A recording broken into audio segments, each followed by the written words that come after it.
Hey folks, welcome back to another episode of Sunday Spirit. Today we're drinking a Springbank. This is Springbank Local Barley, aged 13 years. Campbeltown single malt Scotch whiskey. I'll read more about it when I get it out of the box. I probably should have taken it out of the box. But, you know. I like to make things awkward for myself. So, plus it's a nice box. I like this box. I like the yellow. It's a nice color of yellow. Alright. This will go here. Alright. So let's open this. I need a thingy for the thing. Go. The tabs on these sometimes get a little pushed in, so you can't really grab it. And this one is giving me a hard time. Alright. It's been a while since I've done any sort of review, so yeah. Let's pour it and see what this is about.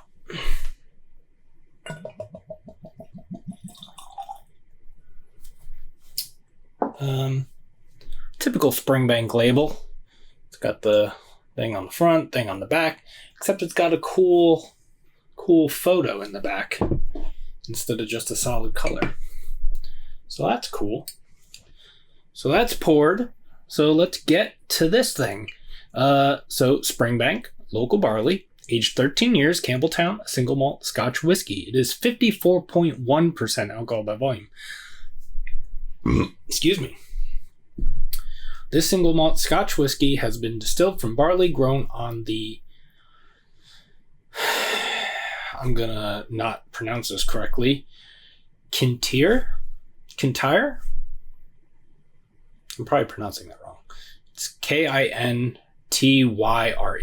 Peninsula, within a few miles of Springbank. The barley is then malted on our own malt floors using traditional production techniques before it is turned into a spirit, matured into whiskey, and bottled on site, making this a 100% Campbeltown single malt. Barley sourced GlencraigsBarley, barley type Belgravia, I think, maybe. I don't know. Distilled June 2010, bottled December 2023. Number of bottles 8,400. Matured in oak casks. And there is a date and stuff on here. 13-year-old local barley. It says bottled December, but the date on here is 11/12/23. I wonder if did they take it out of the barrels before they bottled it or something? I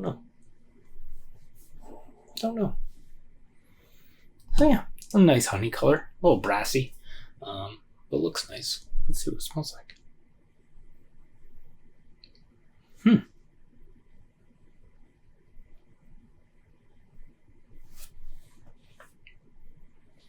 little band-aidy. Band-aidy and leathery. The band-aidiness is a little bit bigger than the leather.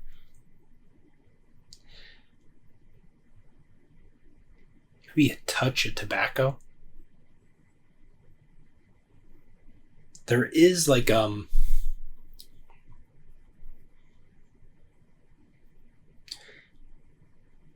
there is a little bit of like a citrus oil kind of thing.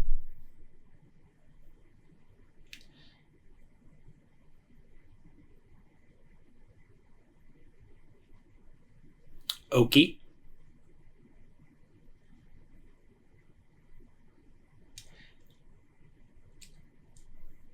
And there is like a little bit of like a... I don't always get it. Like, the reason why from the first time I've had... the first one I had was Springbank 10. Ever since I had that, love Springbank. because there's a little bit of like a brininess that you get in there. And sometimes I don't always get it though. But there's a little bit going on in here, at least in the aroma.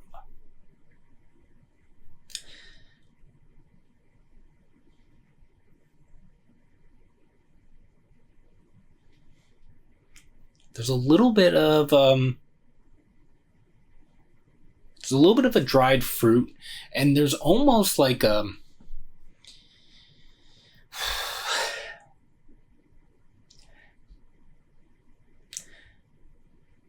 almost like a banana peel kind of thing.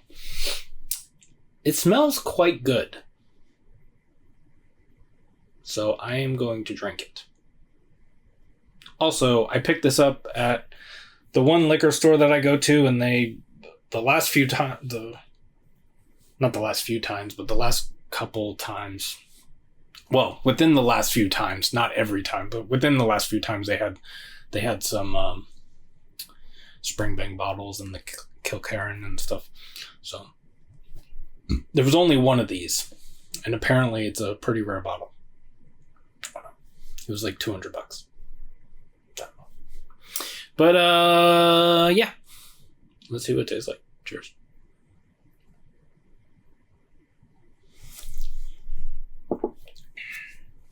Ooh.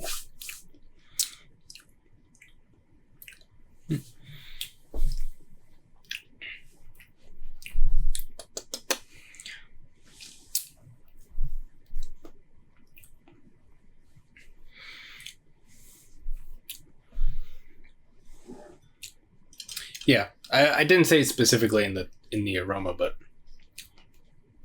that band-aidy leathery thing, it's like a smokiness. Peaty smokiness.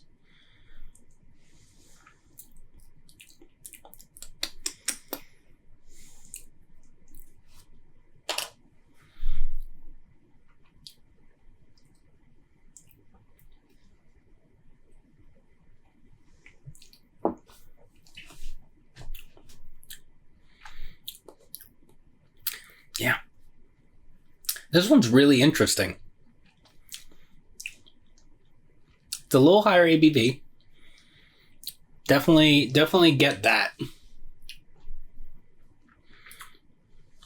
But it's not too abrasive.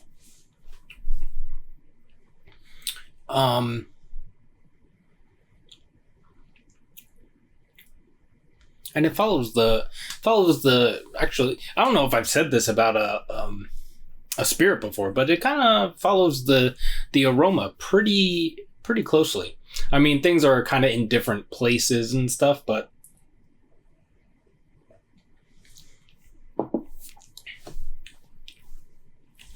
yeah.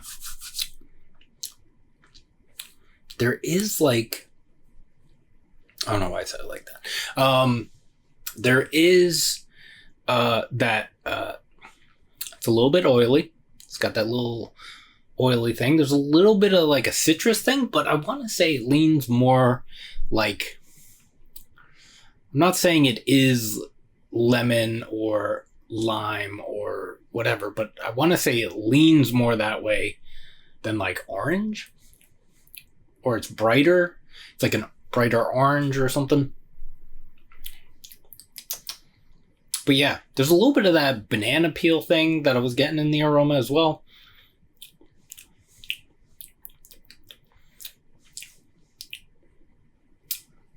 Nice. If you didn't, the reason I brought up the peatiness was because, or the smokiness, peaty smokiness, whatever, was because I am also getting in the taste. That is why I brought that up. There's a little bit of a, like, back on the finish, there's a little touch of a nuttiness. I like this.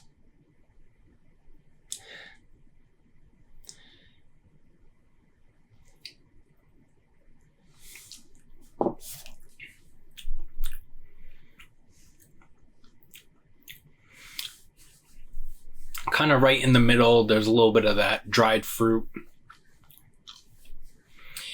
I had some dried apricot, dried mango yesterday. This is more of a dried apricot. Yeah.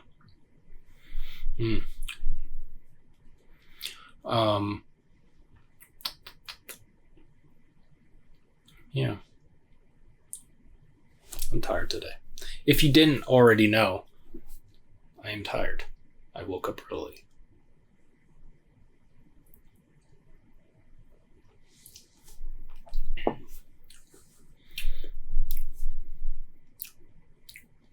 Yeah.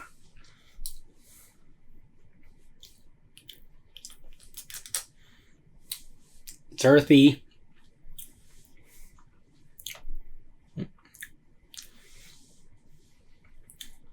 It is oaky, but with the other flavors going on, it kind of doesn't come off like there is an oakiness to it, but it comes off a little bit different. This is really nice. Actually, it turns into like kind of right before the finish. It kind of turns into like a little bit more oaky thing before it turns into that slightly nutty thing.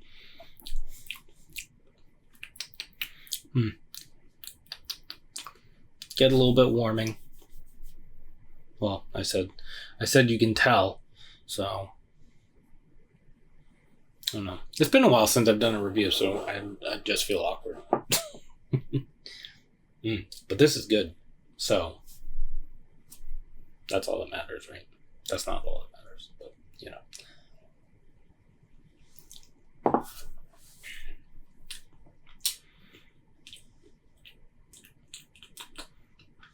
Yeah. I kind of want to look up the tasting notes for this, but I'm not going to. Maybe I will look them up and put them in the description. There's almost a little bit of like a baking spice kind of thing. But it's like it's not very pronounced. It's kind of washed out, I guess is one way to put it. But yeah, good stuff. So yeah, thanks for hanging out. Hope you're doing well. Take care of yourselves. Take care of each other. You can like this video if you'd like to. Subscribe to the channel if you haven't already. Follow me on Instagram at 93lumber. That's spelled out 93lumber. And we will see you in the next one. Cheers.